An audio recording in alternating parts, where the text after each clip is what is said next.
ஆண்டுகளையும் பார்த்துவிட்டு அந்த வந்த ஏமாற்றத்தால் தான் இப்படி ஒரு தீர்ப்பை எங்களுக்கு வழங்கி இருக்கிறார்கள். செய்தி விளம்பரத்துறை அமைச்சர் என்ற முறையில் இந்த மாமன்றத்தில் மதிப்பிற்குரிய எதிர்க்கட்சி தலைவர் அவர்கள் சொன்ன சில செய்திகளுக்கு சில வரி விளக்கங்களை உங்கள் மூலமாக வழங்க விரும்புகிறேன். தன்னுடைய பேச்சிலே மாண்புமிகு எதிர்க்கட்சி தலைவர் அவர்கள் சில விளக்கங்களை ஆக்கப்பூர்வமாக ஆதாரத்தோடு கூறியிருந்தால் அதை குறிப்பெடுத்து அதன்படி இந்த தமிழ்நாடு அரசு தன்னுடைய திசைவழி போக்கை சரியான முறையில் செலுத்திக் கொள்ள தயாராக தான் இருக்கிறது. நான் முதல்வன் திட்டத்தை முடக்குவதற்கோ மாற்றுவதற்கோ எங்களுக்கு எந்த திட்டமும் இல்லை. ஆனால் சில விஷயங்களை தெளிவுபடுத்த வேண்டும். 40 நாள் விரதம் முடிப்பது போல 40 நாட்கள் ஆட்சியை இந்த தாவேக அரசு நிறைவு செய்திருக்கிறது.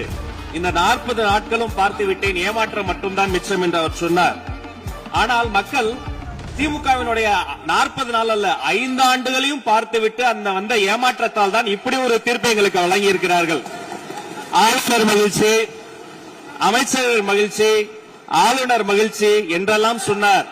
இந்த அரசில் தமிழ்நாடு மக்கள் மகிழ்ச்சியாக இருக்கிறார்கள் என்பதை தான் இன்றைய சட்டமன்றத்தினுடைய போக்கு காட்டுகிறது.